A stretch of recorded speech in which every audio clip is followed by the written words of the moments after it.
You're listening to Up the Turnpike with hosts Mitch Anderson and Matt O'Leary.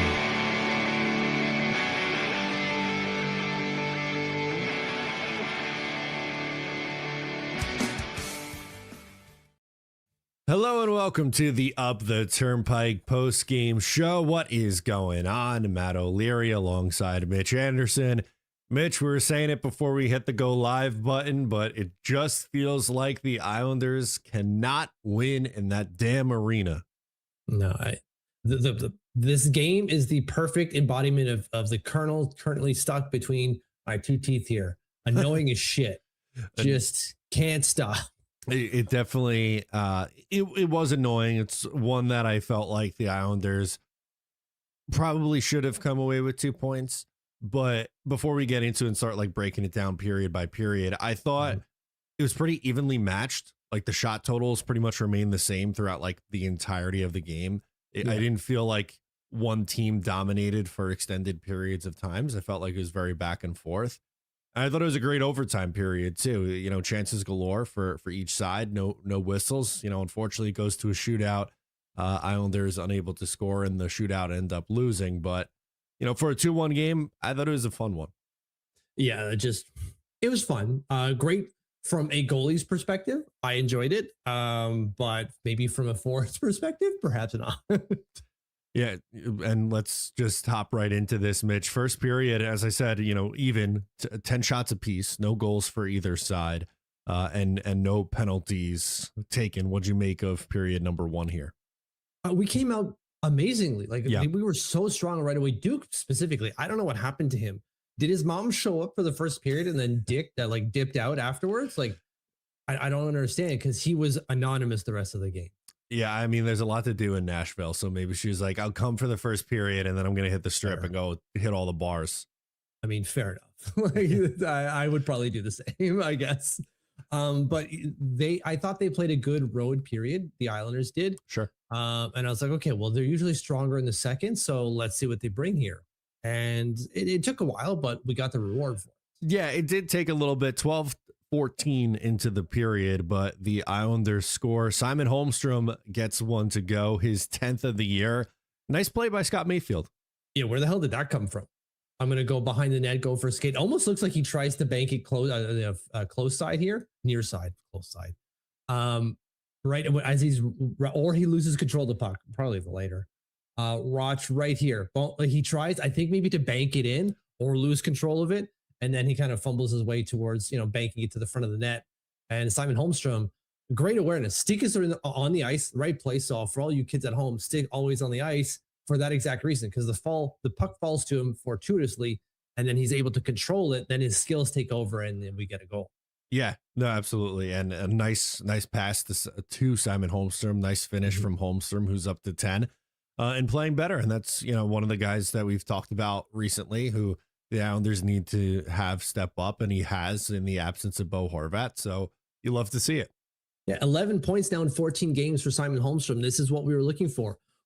And maybe a little bit more, like the pace is not going to sustain, but can he sustain a lower pace over a longer period of time? That would be friggin' fantastic, because that's what we need from our secondary scoring. And so, unfortunately, we don't have any primary scoring right now either. No, they don't. They clearly missed their guy, Bo Horvat, who hopefully will be back soon, but is going to miss at least the next couple here. Before we get to the next goal here in the second period, I just wanted to talk about the penalties that were taken in this period, because it was 4-on-4 a couple times in this in the period. First, it was Kyle McLean takes a tripping call, and then Cole Smith also trips Matthew Schaefer, so you get the 4-on-4.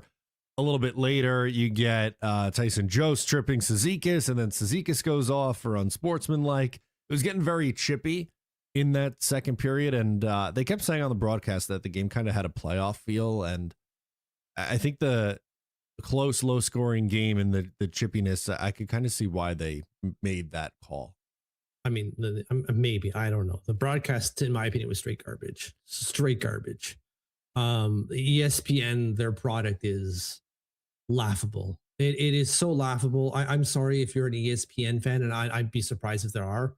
I don't understand what we're seeing here. It's just bad stuff. In my opinion, But how many times is Kevin Weeks going to say, we're here in Middle Tennessee? We get it. You found something interesting to say. Maybe, you find more than one interesting thing to say in this game. Ridiculous. Anyways, there was some combativeness to it.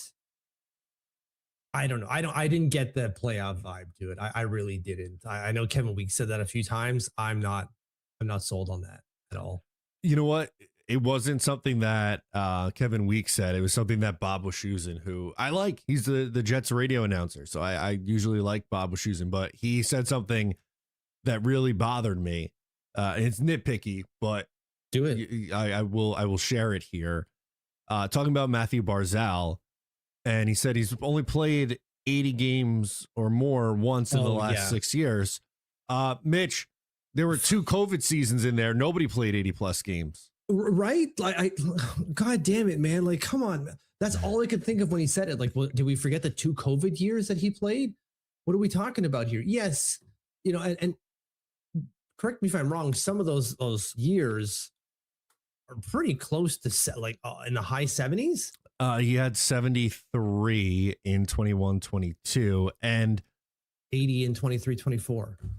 Yeah, the 80 he talked about, but 73, I don't believe it was injury. Wasn't he one of the COVID casualties? Remember when the entire team had COVID in, what was it, November? Probably. Yeah. So he's played 1, 2, 3, 4, let's say 5 full seasons in 10 years, which isn't amazing. Sure. No. You'd like to see more, but like 2 of those, as you said, are COVID. So it's 5 and 8. That's a lot better. And I was going to say too, like, even if you just want to make the point and been like, hey, 2 out of the last 3 years, he struggled with injuries. Just leave it at that.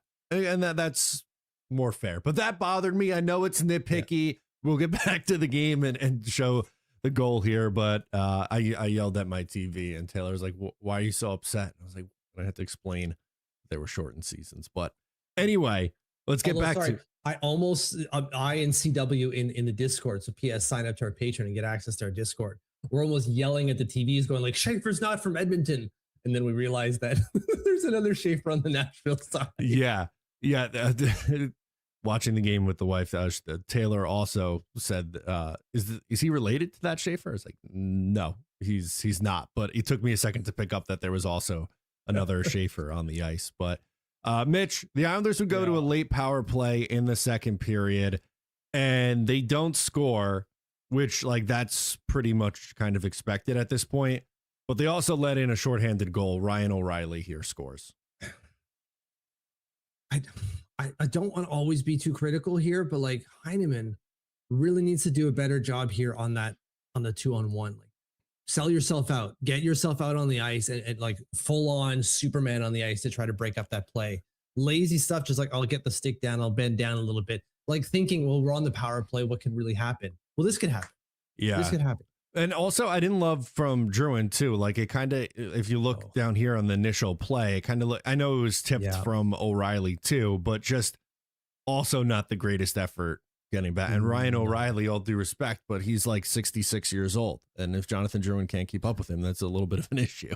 Yeah, there's a comment here from Chad at 1109 saying, anyone else disappointed in Drouin? He's been pointless, literally. Ever since the injury, he's just not the same player. The same dude. Had a hot start out of the gate, but has been really, really ice cold since then. And that's, again, one of the guys that we have brought up a few times that we need to see more out of. Also made a really horrendous pass. I think it was again on a power play, maybe later in the third period though. Makes this pass trying to go from low to high, across ice type of thing. And it gets picked off right in the middle because there's absolutely no mustard on it. Matt would not have eaten this if it was a hot dog in any way, shape, or form. It gets easily picked off and it goes the other way. Obviously, they don't score from it, but you're going, if that's the only thing you're bringing to the table right now, man, that's a problem because you're known for your passing and this is the passing you're making. It could be a bad run of form, but that bad run of form is running on for a long time here. Yeah, no, it is. And it's not ideal when the Islanders, I know they came off a game where they scored 9 goals. Yes. And that offensive output was obviously awesome. Outside of that game, they've really struggled since Bo Horvat initially went down and then came back and then went down again. they have been a team that has had their issues putting pucks in the back of the net. Yes. And I know like Jonathan Drouin's not someone who scores buckets and buckets of goals, but he usually sets them up, and he hasn't been doing that either. No. I like how you brought up the Devils game, and so did Garado. Jesus, Murphy. I can't pronounce his name at 11:07. That's okay. Saying Rittich solid again, but should have saved a couple of those Devils goals. Yeah, it would have been nice, maybe to 5-0 shutout win, and then add another 4 on top of this, and a 5-2 win against, or 5-1 win against the Preds. Would have been nice. But yeah, David Rittich was very good tonight, I thought. Absolutely. So it's 1-1, and by the end of these, and that's even the worst part. We're on a power play near the end of the period, right? Ryan O'Reilly scores at 19-19. There are seconds left in the period, and we give up a shorthanded on the lazy play. Just frustrating. But shots again in that period, 9-9. So 19-19 through 2 periods of play. Spoiler, each team would have 7 shots in the third period. So even again through regulation, no goals for either side in the third. There'd be a couple power play opportunities really just one.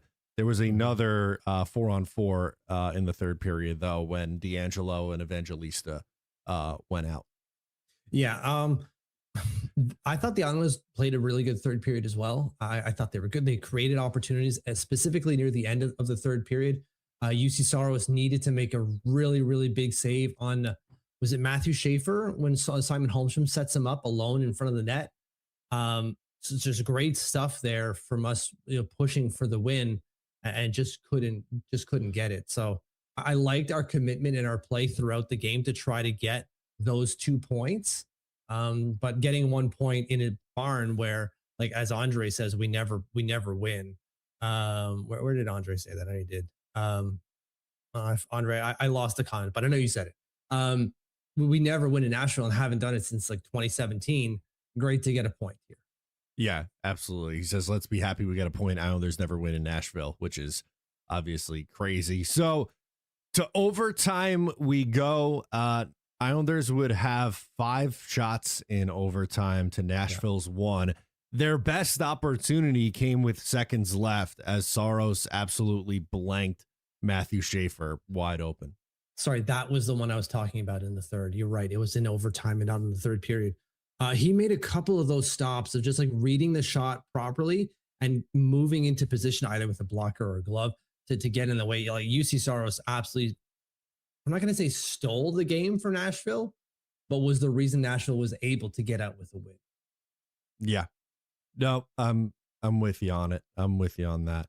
I wanted to pull this up because obviously it goes to a shootout. Crew Joe in the comments says Shabby and Richie in the shootout. Come on, change it up. What the F? Obviously talking about it.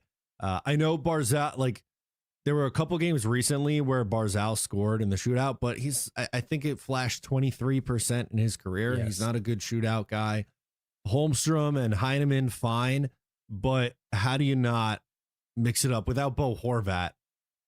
Cal Ritchie or Maxim Shabanov, I think, should be in there over Matthew Barzal.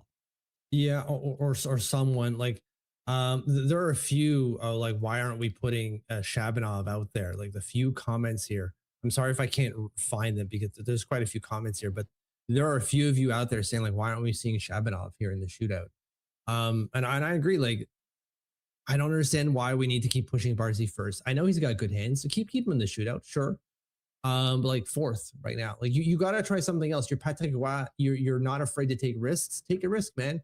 Put Shabanov out there. Put Richie. He's got good shootout moves. Nathan McKinnon said so himself. Yeah, and that's coming from Nathan freaking McKinnon, by the way. Right, and like Holmstrom, as Burns is saying, Goldstrom has been fantastic lately, which is very true. Came like that close to putting in. He had beat Saros, and it almost went in. Although to be fair, Stamkos basically did the same thing exact right after it. The Philip Forsberg shootout goal was just nasty work. Yeah, I think that Rittich sold the poke check too soon. Yeah, and you had obviously they're not listening to the broadcast, but Kevin Weeks called it, and he was like, he's going to go a forehand backhand. He has a really good backhand, and that's exactly what he did. And you were talking about putting, no mustard on the dog earlier. There was plenty of mustard on that backhand. Yeah, absolutely. Posted in though. So again, something that could have been fractions out. Yeah. or fractions away from being out. So it was a game of margins, and it just didn't fall in our favor, which stinks. I understand if you feel annoyed. I certainly do. That's why I was talking referenced it earlier. But we got a point, man, and that's something. What is it? Someone made a comment earlier that Vegas has fewer regulation wins than another team in the Western Conference, but because they have all those overtime losses, they're in a playoff spot, and the other team isn't. And I want to bring that. Loser, right, the loser point merchants. The loser point merchants is doing it again. If Vegas has 18 wins on the year, and Nashville, Anaheim. Let's say Anaheim has 21 wins on the year, but Anaheim is not in a playoff position, whereas Vegas is. Vegas is second in the Pacific, where Anaheim is out of the playoff picture entirely. Entirely. Wow, that's crazy. Yeah, but they have 3 more wins. Insane. Crazy. Let's do the game stats and the box score here, Mitch, and go through some comments to close. 31 shots on goal for the Islanders. Nashville ended with 27. Nashville also slightly better in the faceoff dot. They won 28-53, which is 52.8%. Islanders 47.2%. Islanders 0 for 2 on the power play. They also allowed a shorthanded goal. The Preds 0 for 1, but as mentioned, they score a shorthanded goal. Penalty minutes, there were a decent amount for both teams, 10-8. Nashville with 2 more hits, 20-19. Islanders 1 more hit. Block shots, Islanders blocked 23 to Nashville's 16. There was a block shot from Adam Pelech that I had to call out here. I don't know if you remember it, but it was like inside the skate, basically. Yes. I thought like, oh, there goes his season right there. Yeah. But awesome block from him. Giveaways, a lot of giveaways for the Islanders tonight. 22 to the Nashville Predators, 15. Takeaways, 8 for the Preds, 4 for the New York Islanders. Yeah, we were talking a lot in the Discord, like the ice looked really choppy and gross. And I think that led to like the 35 giveaways that we saw in the game today. I really do. It's just passes weren't going where they're supposed to, or connecting with the same type of speed that they were necessarily supposed to. And like pucks, when they were even flipped up and falling, they weren't falling as you would expect them. They're just kind of falling and sticking. So yeah, that's why. Absolutely. So let's get into the box score. Mitch, who leads the way for forwards? It's Matthew Barzal. 24 minutes and 51 seconds for Matthew Barzal leads the way. There was overtime too, so you got to count that. And he was out there for a while in overtime, but that is a lot for a forward. Least. Ooh, I feel like you said that with a little bit of a tone, a leading tone, if you will. But I still assume it's going to be Kyle McLean because he took that penalty. That would have been my guess. 952. Mark Gatcomb was 903. But at 852 with the least was Cal Ritchie. Really? Yeah. Which, again, also surprised me. He wasn't bad. That's a low. Did he leave the bench? I wouldn't blame if the broadcast completely didn't notice that, because ESPN not really known for their attention to detail. Yeah. Don't know. I can't, we don't have shift charts right now, but if anyone has anything here, but like if you've seen anything online or whatnot, let us know. But Callum Ritchie had 3 shifts in the third period. At 2 minutes, at 10 minutes, and at 14 minutes. Interesting. That's it. Interesting enough, but clearly they're benching the young kid, which, they do shorten the bench in the third period. So maybe Patty saw something that he was like, well, you haven't done enough to deserve it today. I don't necessarily agree with that, but I didn't feel that way. Yeah, I didn't feel that way either. I'm with you on that. Strange. Defense, obviously Matthew Schaefer leads the team at ice time. Yeah, by a lot. Again, I know there's overtime, but 28 minutes and 53 seconds. You have to assume that's basically official recognition that he's A-okay now, that he's over whatever cold he had. Yeah, all the way back. The way back. Least is going to be Cole McWard, right? 11 minutes and 10 seconds for Cole McWard. Yeah. He was. Oh, it's more the pair. I scratched myself going like, he's fine, but the pair between him and Mayfield, it's just not working, man. It's just not it. No, I don't like. I've said this a lot, but I don't like two righties together. It just something feels very off with it. And you're putting your two worst guys at a disadvantage, really. Exactly. So, and Mayfield just got the great assists. So it's hard to crap on him, but like there's a couple plays today where you're like, what the hell are you doing, man? Especially the dump flip or the flip dump, if you will. Like Yeah. in their own zone, he flips it high up in the air, obviously buying some time. Well, just skate back. Just skate back and buy yourself some time that way for a change. Yeah. I know. And then you end up giving it back to Nashville. They almost came back and you're like, what are we doing, man? I don't like it. David Rittich stopped 26 of 27, 963 save percentage on the day. He was fantastic. Fantastic stuff from BSD. Absolutely. So, all right, let's do some comments here, Mitch, before we call it a night. Absolutely. Vegeta, completely correct, but Saros was great tonight. The reason Nashville won. Exactly. Huge reason why they won. Yeah. Double A 62 174. I don't know why I say the numbers, whatever. Has had this comment a few times. Really wants to get it through. But this team better not re-sign 27 and 44. I will lose all respect for Dash if he does so. Don't extend Asian players. I get that we have to get really have takes here and really stick behind them. I don't know if losing all respect is what we want to go with. All respect seems a little dramatic, but I don't want. I'm not advocating for Matthew Darsh to re-sign both those guys, and I think we both prefer for the Islanders to get the draft capital, and that was something we talked about on the pod this week too, especially with JG Pajot. I think he's more valuable in a trade than Anders Lee is personally, but we have a few weeks before that plays itself out. Yeah, exactly. And like Lee has done relatively well. Like we need to re-sign him. I don't think so. I'm fine if they do in a lowered capacity, of course. But we have so many middle six guys. Like, well, why sign another one? But you never know. We'll see what happens. I wouldn't be shocked. Like we were talking about this on our podcast just yesterday, even like how we wouldn't necessarily be shocked based off the comments that Metzer Dash had with the DFO rundown, going like it seems like he might keep them, and that's okay, but it's not what we would do. No, and I think something that I saw a lot, and I understand this perspective, is like, what would it say to your locker room if you're in second place in your division and within striking distance of first place? And that's not saying like go now trade for Steven Stamkos or some expensive rental or something like that, right? But for you to sell off Anders Lee and JG Pajot, it may feel to the guys in the room like you're punting on a year where you're in a playoff position. So I think more likely it's going to be stand pat than anything, but clearly I am okay with trading JG Pajot. We've talked about that one a lot. Yeah. And then Andre adds to that saying, Pajot is doing nothing other than win faceoffs. They can win without him. I mean, once you get Bo Horvat back, you can kind of fill in the top four, or the top four, but the four center slots. You'd have to pull Barzal away from Bo Horvat, but I that is clearly something that they're okay with doing.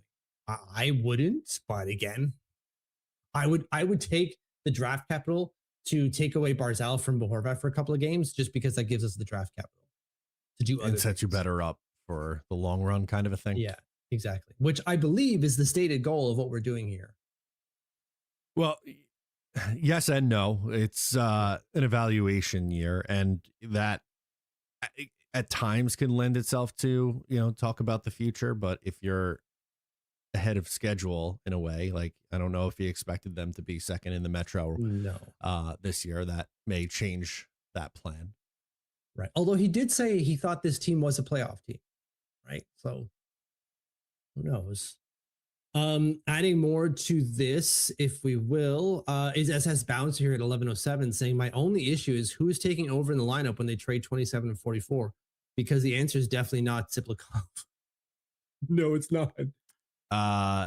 No, you need Horvat back, and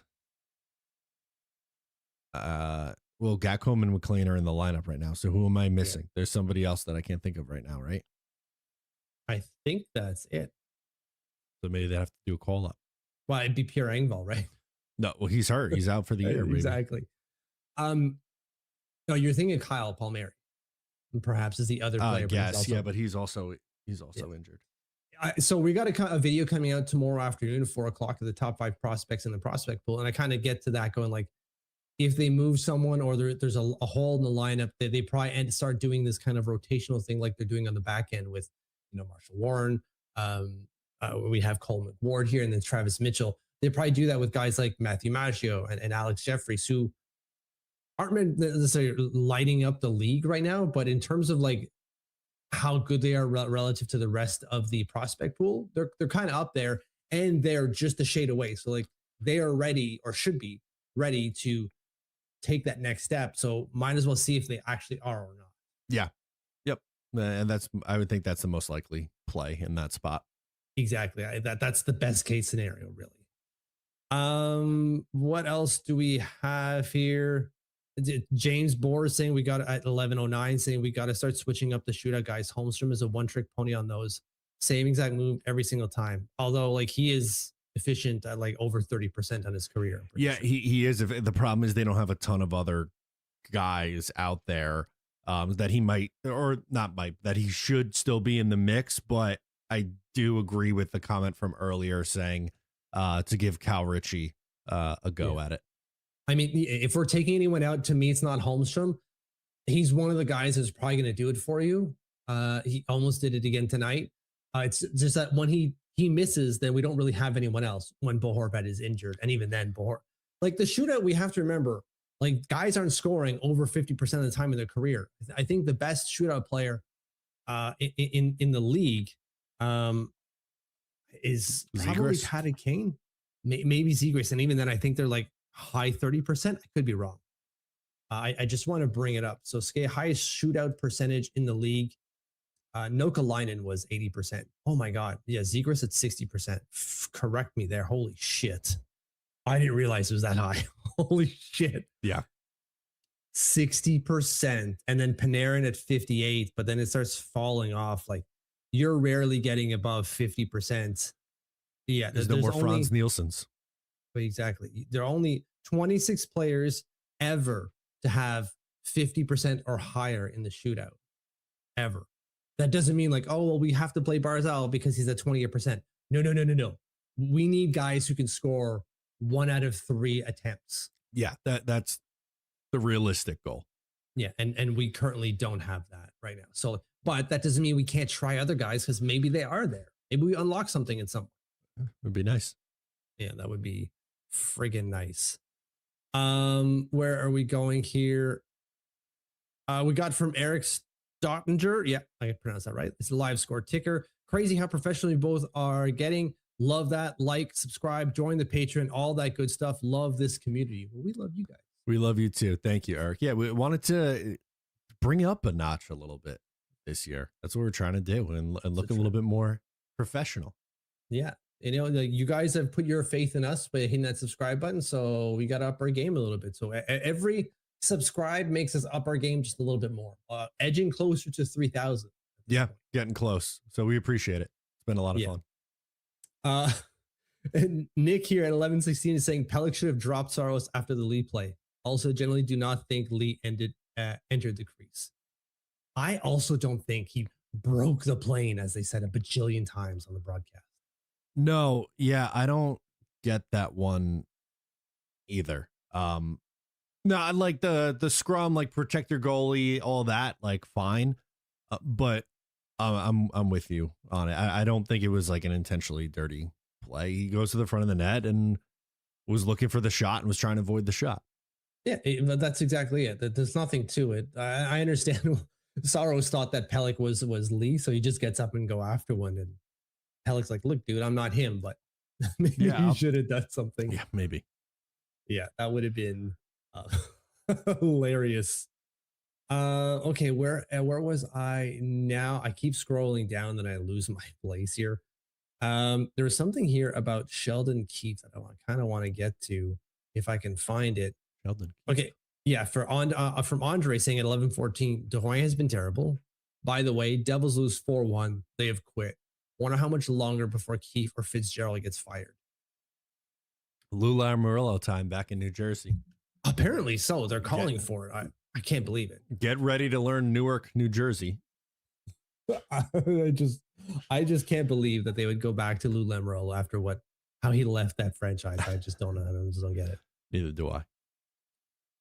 Okay. We got Chris from Long Island saying, I would sign Anders to a 2-year, 5.5 AAV. Guys, no one in Bridgeport at forward, and the prospects at forward not coming next year, and free agency thin and very expensive. So, like, basically saying there's no one really coming in. I would hope that it would be lower than $5.5 million if they were to do it. I mean, he's already 35 years old. It's tough. I like Anders Lee a lot. I'd say more than most of the people here in the comments. But that feels a touch rich for me. Where are you at with it? Yeah, I'm kind of there in this. That's a touch rich. 5.5. I get the cap is going up, but like you can't be signing. What is he going to be? 35 by next year? He is 30. He turned 35 in July, so next year will be his age 36 season. Yeah, you can't be signing a 36-year-old to $5.5 million. But I fully well understand that maybe my economics are different than the current economics of the NHL based with how the cap is moving. So like maybe that's fair, but it feels too much for me, and that's pure vibes. Yeah, I'm with you. And I also get the sentiment that there's not a whole lot coming up through the Bridgeport right now. Like they're not playing very well, but like I know Andre says later, like Joey Larson is an intriguing prospect.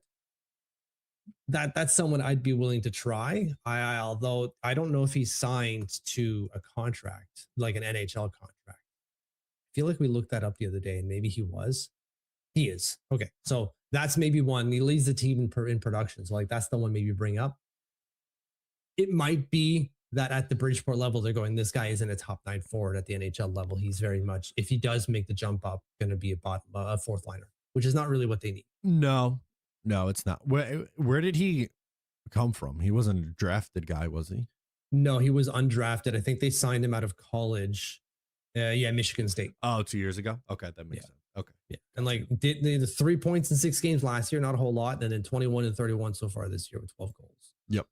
So that's where you're at in terms of like the possible candidates coming up from Bridgeport. It's Maggio Jeffries and that guy, I would imagine. That guy being Joey Larson, no disrespect. Where are we here? Okay, so Anthony's here. Pensabene says, I mean, Shabanov's entire highlight tape in the KHL was shootout goals. What do they have against this guy to not try him out? Great friggin' point. I don't. It doesn't make any sense. It's not like the shootout. I guess you have more ice to deal with, but the goalie isn't really moving that much when he's all the way along the boards. Yeah. I don't know. They gotta give it a shot one of these times. Again, as we've said multiple times on this post game already, like it's not like they have 3-4 guys who you're like, oh my God, you can't possibly take them out of the shootout. They've been so good. Yeah, they got to try something on the shootout. I get that when someone scores in overtime, it's usually them, right? They're 4-0 in overtime right now when someone scores, but they're dreadful in the shootouts and have been for a long time. Yep. Like I'm not saying they have to be undefeated, but like when you see them kind of like walk up and like take a shot and it's easily passed away, you're like, come on, man, like I could have done better than that. And there's a comment earlier, forehand, backhand under like it's just a deadly move in the shootout. Yeah, there it is. It's from PS saying 11:18. Forehand, backhand is such a game breaker in shootouts. It's like hockey 101. We all learned how to do forehand, backhand right away, instantaneously. It's the go-to move. Well, I know goalies usually ready for it, but your NHL caliber players, you should be able to pull it off. Right. Their skill set's a little higher. They make it tougher for goalies than your average hockey player at, I don't know, high school level, junior level. Yeah, exactly. Right. And then a couple of things just about the broadcast that kind of closes out here. We have Mikey Creep saying Weeks was announcing like a cage fight was about to break out, trying to force action into the broadcast. Absolutely brutal. It was tough. It was like I condemn him for trying. Condemn him. I applaud him for trying. It doesn't come off naturally. Like he's overhyping, and we know it. Yeah. Yep. No, I'm with you. And then Tim saying Pellick 6'6" according to Weeks. Because when he's making this play along the blue line in the third period, I think it was, it's all 6'6" of him. And you're like, I'm pretty sure Adam Pellick, last I checked, was not 6'6". Maybe on skates he's 6'6". Yeah. He's 6'3", so he's not too far off. Like, to me, 6'3", 6'6" isn't a big deal. It's tall as shit. Yeah, anything over like 6'5", I feel like is very tall. And like I don't think of Adam Pellick as very tall. So no. But you're taller than him. So what you can't talk. You're 6'4". that's true. You're already a giant. I am a giant. I would be according to Kevin Weeks, I'd be 6'6" on skates or 6'7". There you go. That's right. 6'7". I always find it's like I'm 6 feet, and so whenever we hang out, whenever I have to look up at you, I'm like, God, I feel like a shrimp. Get that one a lot. Ridiculous. And then just to close out, because I do like this comment, because Burms knows his way to my heart. Goldstrom has 9 shots in the last 3 games. Hey, there you go. Pucks on net, baby. You're learning, Simon. That's why he's doing it. That's why he's the Goldstrom. Love it. All right, guys, that'll do it for us on this one. Thanks so much for hanging out. If you're not already subscribed, subscribe here on the channel. Check out the Patreon. We just dropped an episode last night. Another episode comes out Sunday, and you got the Discord community of Islanders fans, which is a ton of fun. So that'll do it. I'm Matt. He's Mitch. We'll catch you guys next time.